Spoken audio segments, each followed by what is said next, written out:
Welcome to another episode of Preparing for the Unexpected. I'm your host, Alex Fullick, and as always, we like to talk about things related to resilience, well-being, crisis management, business continuity, anything that helps you, your organization, or your community prepare for, respond to, and overcome adverse situations. If you'd like to be a guest on the show, please feel free. You can find me on LinkedIn. I'm the only Alex Fullick there. I'm really easy to find, and I do respond to everything I get. It is near the end of the month, so that means it's another time and another chat with Regina Phelps. Regina, welcome back. Alex, it is so good to see you. I missed not talking with you last month, so this is great. This is only our second time so far in 2023, and we have lots to talk about, of course. We do. We always have lots to talk about and share some laughs and Yeah. other things. Now, what are we going to talk about? Because we're not going to touch on COVID today. Well, we kind of are, but not the way we normally do. Right. So, yes, we are not giving a COVID update or an RSV update or a monkeypox update or a tuberculosis update or a polio update. No, we're not going to do any of those things today. We're going to actually just talk about, I don't know, what's going to be happening next in our world. There is so much going on, and a lot of it actually is driven by the pandemic. And so we're going to touch on that and really look at the future of work and also something called polycrises. So that's our topics for the day. Should I dig in? That's not another disease, is it? No, it's not. Okay, good. It does sound like one, though, doesn't it? It does. Polycrisis does sound like a disease. Yeah. So do you want me just to dig right in? Sure. Yeah, let's get started. Okay, great. Wow, we're actually starting. It feels like early, right? So let me. It does. It does. So what I'll be talking about today is what's next. So we've been talking about the pandemic. If you've been following Alex and I for some time, we've been talking about this for this is starting 4 years, right? So the pandemic had its official anniversary just last week. So yeah, it's been 4, and we're into the 4th year. But there are a lot of things to really talk about that impact us. So I'm going to drill down on some impacts of the pandemic, and in particular, the societal impacts that have impacted individuals, but also globally, because your audience, Alex, is global. It's good that we actually have that global mindset. And then look at that in relationship to the future of work. And then I want to talk about this concept of a polycrisis and drill into that as well. So there's a lot going on in the world, as you and I were just talking about as we were getting ready to start this session. There is a lot happening. And a lot of this actually is driven from the actual pandemic. So there are these individual and societal impacts that are specific to the pandemic. Last time we talked in January, we talked about broad historical impacts of the pandemic, which, by the way, were all also in the COVID-19 pandemic. But these are ones that are we're seeing specifically related to COVID. And so, and as you see on the image of this slide right here, one of the biggest issues we've had is really the degradation of trust across, oh my gosh, individuals, families, businesses, government, healthcare. It's been really a significant societal shift that really has impacted all of us in one way or another, and has a kind of an overarching coloring, if you will, of the pandemic. So this decline of trust in particular, and where it's just because the fact that you're knowledgeable, educated, maybe a physician, somebody highly skilled in a particular area, that doesn't necessarily mean that people are going to listen to you any more than somebody who just read an article on Facebook, which is a little horrifying. And this is really this misinformation, disinformation campaign. And there's been a lot more details about that. But this trust issue is also important because it impacts us. We in our profession are the experts in resiliency, crisis management, communications, a whole host of categories. But that doesn't necessarily mean that people will trust us like they maybe used to 3 years ago. And that's something I think you need to think about as you're building a program, building different aspects of that program, and doing exercises and so on, is that we really need to think about, we're constantly in the need now to rebuild trust, because people look at everything with some suspicion, I'm afraid, which is kind of sad, but it really is true. It really is. You see it on everything. And I think social media, because you mentioned it, had a big part in that. If you had fear of COVID or fear of something happening, you weren't talking to your physicians, you weren't talking to the business continuity people, you were talking to strangers out in the Right. netherworld. Right. And that's where you're getting information. And Right. that was feeding. Who got their health information from the University of Facebook. Yeah. Which is just horrifying to me. Yeah. But it's true. It's true. Well, I do want to say something. I don't know if anything like this is happening down in the US, but up here in Ontario, the Ontario Health Ministry now has a commercial running on TV, radio, social media sites that says, stop looking at social media and going down a rabbit hole.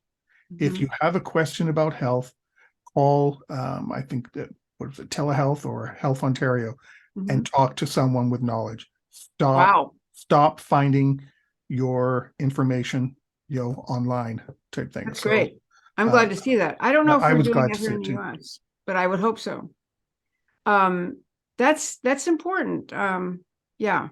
And we could talk a lot about that, but I think what the impact is that it's not just health, it's everybody who's an authority on a particular topic. And many of us in our field are that in our organizations. And we have to think about how we continue to build trust. And that's really important, because this major decline is not just distrust of what you know, but it can be the decline in the trust of people.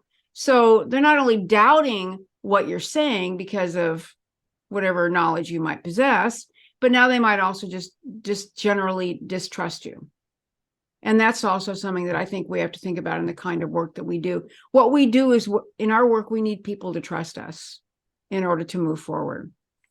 We certainly have seen inequalities exacerbated during the whole pandemic across the world, where there's been race and ethnicity, lower income individuals, different religions have been targeted, like anti-Semitism. This has been a big issue and can be a big problem within an organization, again, that is multiracial, LGBTQ. I mean, there's just all of these pressures that make these inequalities a problem. And from a perspective of communication, building trust, building a program, recovering your business. I mean, just look at the sheer number of disasters every single day that are going on. The catastrophic tornadoes that happened here in the United States just over the weekend. That takes a lot of trust to rebuild a community.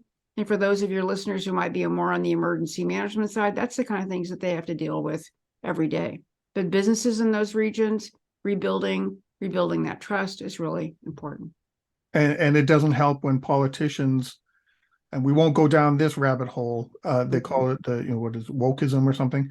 Yeah. But those politicians complain about people understanding race and ethnicity and income disparities and things like that. Just talking about it creates even more problems. Right.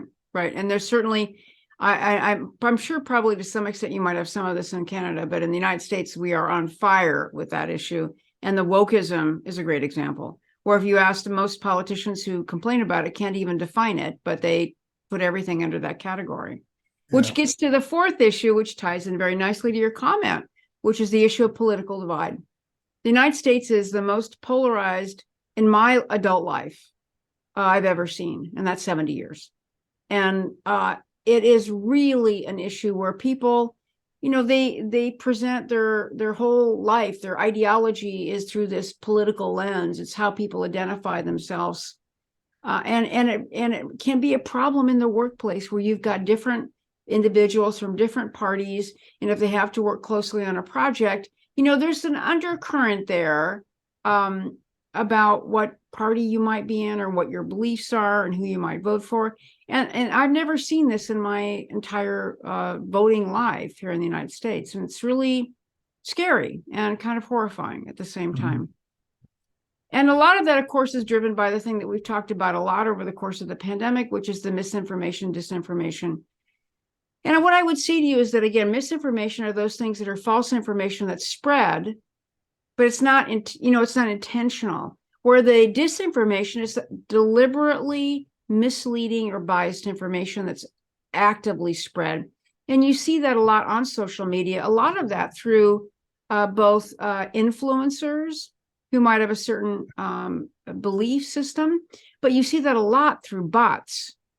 I was just catching up on an article that I'd read in LinkedIn this morning that was sent to me by one of my colleagues. And it was an article that was in The Guardian, which is the English newspaper, last month. And I had missed it. And it was about, not only is this disinformation just, within bots being deployed, let's say, but there are aggressive campaigns with certain countries around the world pushing large amounts of disinformation on things such as Twitter and Facebook, but then also all the other major social media platforms, but also on email. Mhm. And they specifically in this article called out Russia, they called out China, and they called out, there was one other, India, which I thought was really interesting. And so, again, if you're not getting information from the major outlets, then you need to really think twice about it and be so careful of things that you read, which again also feeds back in some ways to the decline in trust, right? Because now we don't know if things are real. So then what do we, then we're like, oh, who should I believe? And that becomes a problem too. It's like a person or a group of people will get themselves stuck in a loop. Right. And they'll just start going down this rabbit hole. Right. And then they just spin, right? They spin, Yeah. spin, and then they are hopelessly lost. Yeah. And I personally have not had anybody in my family or any of my friends that have done that. I have many friends who have family members or other friends who have done that. And they talk about how it's just amazing to hear the rationalization that people have on some of these more bizarre theories like QAnon and others that are really prevalent in the United States, really driven by this ability to connect with so many people so rapidly. So these things are something that we as managers in the field of resiliency, risk, crisis management, communications, we need to have these things in the back of our mind because our work requires trust and it requires the ability to bring people together under sometimes really difficult times. And this makes it harder for us. But it also affects the globe. And again, this is really important to understand, even though you might be listening and you either work at a city in a particular country, or perhaps you work in an organization that has limited locations, and you may say, well, it really doesn't matter to me. And what I would say to you is that now more than ever, what happens anywhere in the world is a big deal because the impacts can really have a major effect anywhere. And all of us that are in the field of business and resiliency in particular, we have to keep this in the back of our mind. So we have to broaden our view when we read the news and not just be myopic about where we live or where our organizations actually work. We have to be broader in our scope. And these are really important ones. And I'm going to come back to these in a different slice in just a little bit. But the financial hardships, of course, around the world have been really significant. And a lot of this has been driven by two things, really inflation, of course, and many countries some have had really rampant inflation. My clients in Argentina had 100% inflation for the 2020, 2021, and 2022. 100%. That's like just burning your bills, right? I mean, they're just worthless almost overnight. Some countries in the world are already in recession. And then those countries that are receiving foreign aid from many different countries like Canada, the United States, the EU, and others have really seen a decrease in aid because of all the issues related to COVID. And also, to be frank, with the Ukraine war as well. So that's been a significant issue. And so financial hardships, again, have cascading effects. And that's what you see as you look down the list of these things. They're all connected. They don't stand alone. So the global instability, when you have financial hardships, of course, make great sense because people either need to migrate because they can't feed their families, they can't get jobs. It begins to cause instability. So certainly the Ukraine war was incredibly destabilizing. Pandemic, incredibly destabilizing. but then that's impacted other areas. So think of supply chain disruptions, that's all tied to this.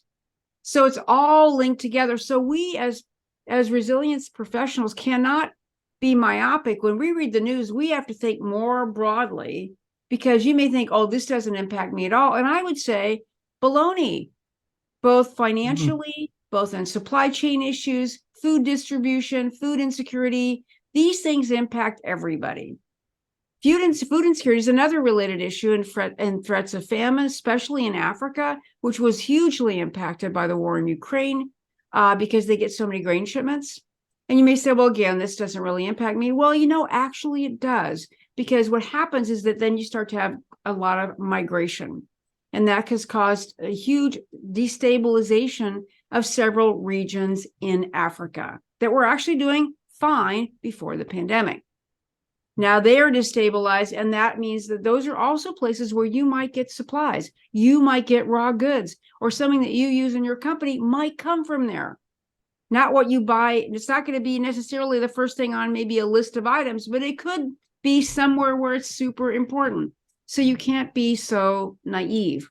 And if you're doing your supply chain management properly, it doesn't necessarily have to be the main supplier. It could be further down the train that or trail that still impacts you. That is absolutely spot on. And you're seeing that right now with a particular drug in Canada, United States, and around the world, which is albuterol. Albuterol is a drug that's given to individuals that maybe even daily for folks that have asthma or other lung conditions like COPD. But when you go into a hospital, there's a certain kind of albuterol that they use, which is a liquid albuterol, and they put it in a nebulizer. So you're breathing it in a mist kind of format. It's almost impossible to get right now. Why? There's a bunch of little ingredients that go into albuterol, and those come from a whole bunch of little places. And most of the albuterol is made in China. So they had a kind of a big issue when they started their zero COVID, when it let loose. Large numbers of cities shut down, lots of disruption to the supply chain again. And that now has caused a supply shortage worldwide of albuterol. Who knew? So even if you think like, I'm not planning going to the hospital, my kid has asthma. Oh yeah, okay, that's a problem. You have to be really careful and think about where you're going to get that if you need it. And then lastly is crime, and crime affects everybody. And in America, they've talked about crime extensively, and it's like, oh God, it's only just us. No, there has been huge rises in crime worldwide, and all kinds of crime, petty crimes, car thefts. Like there was oh my God, this is another social media thing. There was a video on TikTok about how to steal two kinds of cars, Kias and what's the other one? Starts with an H. And Hyundai, yes. So what happened in the car sales or car thefts worldwide? They all went up. Not just driven by those two cars being stolen, but they were the most commonly stole cars, because there was a very simple video on TikTok about how you could steal either one of those brands in less than 60 seconds. My God. But there's also been all kinds of large increases in criminal gangs, ransomware gangs, and others. Those all impact us societally, but also us personally and our businesses. So that's an undertow that is all directly tied to the pandemic, worsened by things such as the war in Ukraine. So I wanted to add one thing, because you mentioned migration. It's human nature throughout history for people to move. Yeah. From one climate to another, region to another, when they can't meet their basic needs where they are. Right. It's not a ethnic thing. It's not the color of your skin thing. It's not a religious thing. It is human being survival. Right. You can't feed your kids. You can't eat yourself. It's part of our being to move when our basic needs aren't being met. Absolutely. Absolutely. Do you want to take a break now, or do you want to go a little bit longer? Let's take how long are you going to be on the next slide? Because we only have 4 minutes to for that. So Actually, I could do the intro. I could do the intro and then we could Sure. stop that. Okay. So what I want to do now is I want to basically take everything that we've talked about, and what I want to do is I want to tie it to the future of work. Because of the impacts of the COVID pandemic, certainly the economic issues that the world has been facing, and everything I've talked about, there's a lot of issues for us to think about in the work that we do. And so when we come back from our break, we're going to talk about the future of work based on the lens of everything I've just talked about. And on that note, we are going to take our break. We're talking with Regina Phelps once again, and we will be right back. If you like that video, thumbs up. If you didn't like that video, thumbs down. But leave me a message and let me know your thoughts. Of course, don't forget to subscribe. And in the meantime, stay prepared, everybody.